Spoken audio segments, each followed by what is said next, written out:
Awesome. So, hi everyone. This is Panos, co-founder of PNOE, and today with me I have Mallory, who is actually not a PNOE affiliate, but a client of one of our valued affiliates, Lance Barker, who is a nutritionist and trainer in New York City. Mallory has been a client of Lance for quite some time. And today she is kind enough to share a little bit of her insights and experience of how she went through the PNOE process, what the experience was like, and of course, what the outcome was coming out of the intervention that was built utilizing the information acquired from the PNOE device. Mallory, thank you so much for being here with us today. Perhaps we can start with a little bit of a background on yourself. Yeah. Sure. So my name is Mallory. I didn't grow up an athlete, but learned very young how much the body and mind connects to each other and how I felt better when I was active.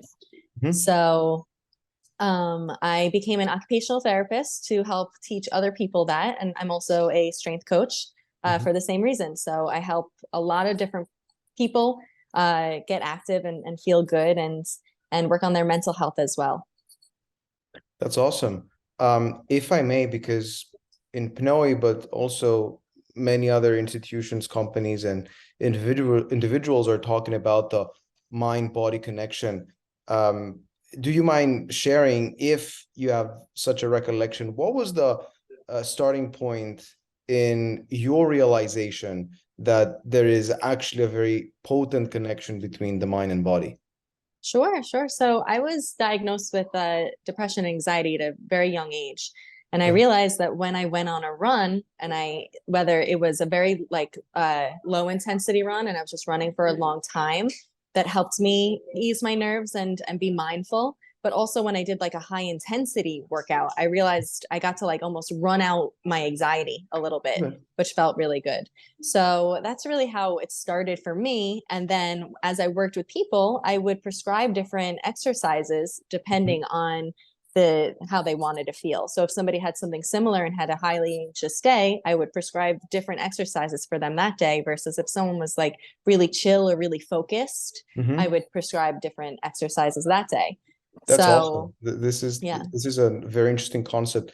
Also, I have to admit that my gateway drug into fitness, long before I started PNOE, was very similar. So because of unfortunate events in life, I was actually going through a depression phase, and it was running outside that was kind of my sanctuary and my safe place during the day. And it was actually what prompted me to start making efforts in other directions and ultimately overcome my mental issue at the time. Yeah. Um, so yeah, and I'm pretty sure that a lot of people will relate to that.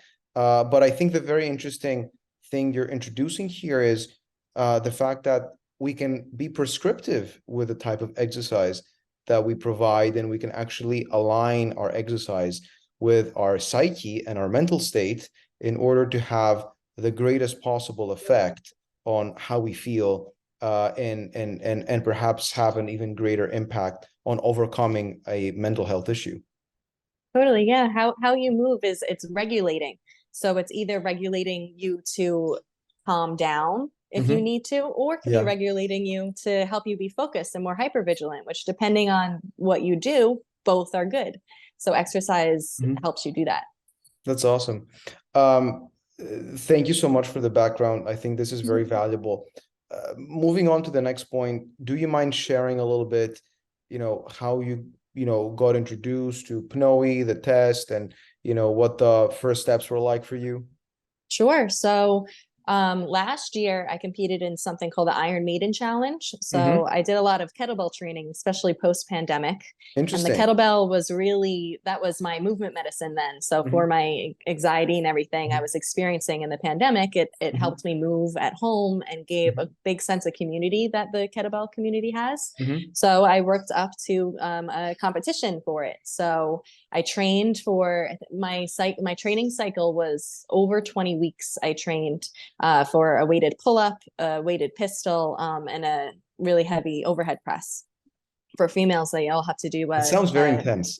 yes, it's 24 kilo for those three Okay. events. So it Okay. was a lot of training. And it actually aggravated an old injury that I had from when I was younger. I had some nerve injuries. And after I did the challenge, I actually missed the pull up. I didn't actually get the pull up, but I spiraled really bad. And physically, I felt very inflamed. I had a lot of nerve issues and a lot of pain. But then mentally, I Hmm. was completely burned out. My mental fatigue was really bad. It was really hard for me to focus, especially in social contexts. It was hard for me to like hold a conversation with somebody. So I was able to show up and work, which was great. But it was really hard for me to do anything else and to take care of myself. So my daily habits and routines really went downhill after just this burnout that I experienced after such a long training cycle and also the competition itself. Um, so, really, a lot of what we experience in our mental state and cognition has to do a lot to do with your metabolic health. And you could only perform, even if it's performance means your daily habits and routines, as good as you can recover from. So your aerobic health and your metabolic health is the root of your performance. So I understood that. So I was like, you know what? And I saw Lance doing the testing. I was like, that's how I have to approach my recovery from this competition, is to see where I am metabolically and see how my heart is. So I did the first testing in June, and it did Hmm. come back that I hyperventilate a lot, and my like breathing cognition was very low, things that really matched and was very validating to the anxiety that I was feeling. So that's really how it started. I think you're bringing up some very interesting points. I think the most interesting for me, which is an important takeaway for many of our listeners, is the fact that we view recovery as a short-term thing. So I worked out a lot, or I had a, difficult 2-day period, and so I'm going to sleep a little bit and, maybe take it a little bit slower today. And that is going to pretty much take care of the overload that my body incurred. But the reality is that there is the so-called allostatic load that our physical and mental structures are incurring, and ultimately that is reflected in a deterioration of our physical health, which is inextricably connected to our mental health. So a lot of people need to understand that deterioration in mental or physical health is something that can take place over a long period of time. And then because of that, we also need to approach our fitness as potentially a period of recovery that is going to last maybe a few months, because there's a more systemic issue that we need to address that cannot be resolved by simply sleeping more for a few days. I think that was Exactly. like a very interesting point that you made. And then the other one was, the fact that you realized that there was something from the physical perspective, a metabolic perturbation that was affecting your mental health.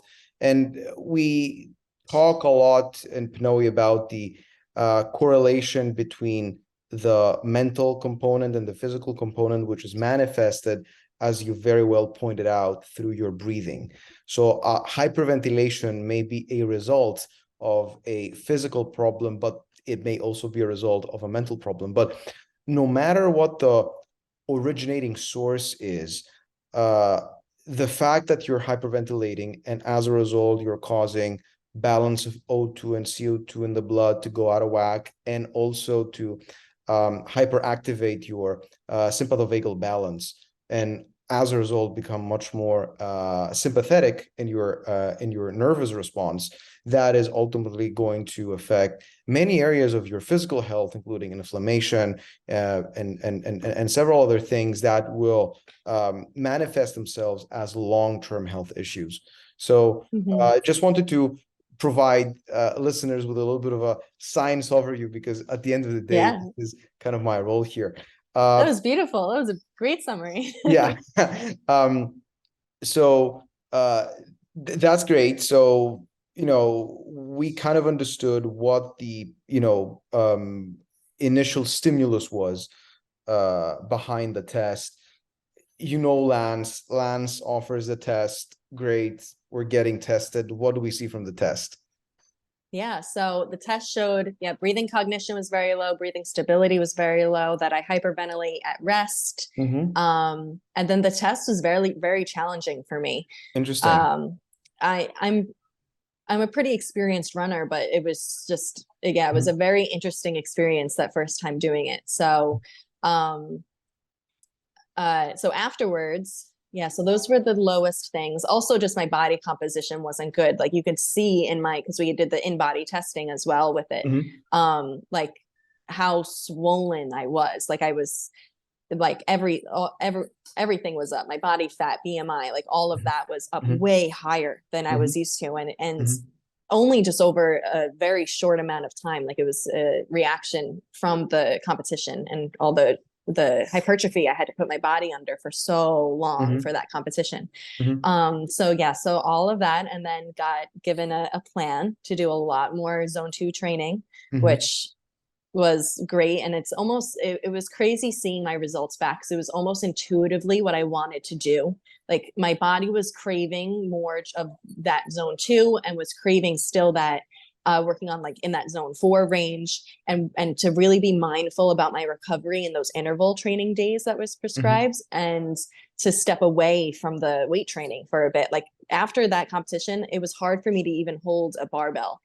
Interesting. Just proprioceptively wise, I was very fatigued. And it's almost like the test came back and just validated that for me even more. So a lot of zone 2 and interval work, and just a bit of strength training. I really just did whatever strength training would support all the running volume that I was doing. That's how I really formulated it, but that's how it came back.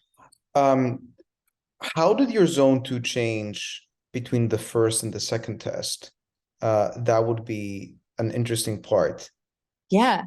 So first thing we realized is during the test, as the test starts, we watch how fast I could walk until just getting to 100 beats per minute. And that was the first thing that just showed my lower zones, how better they were, because I was able to walk so much faster, and it was almost hard to get my body to 100 beats per minute. So during the test, that was the first interesting thing. Then during the harder part of the test, I was able to breathe better at that lower range. And then when it came back, my zone 2 came out much higher than before. Interesting.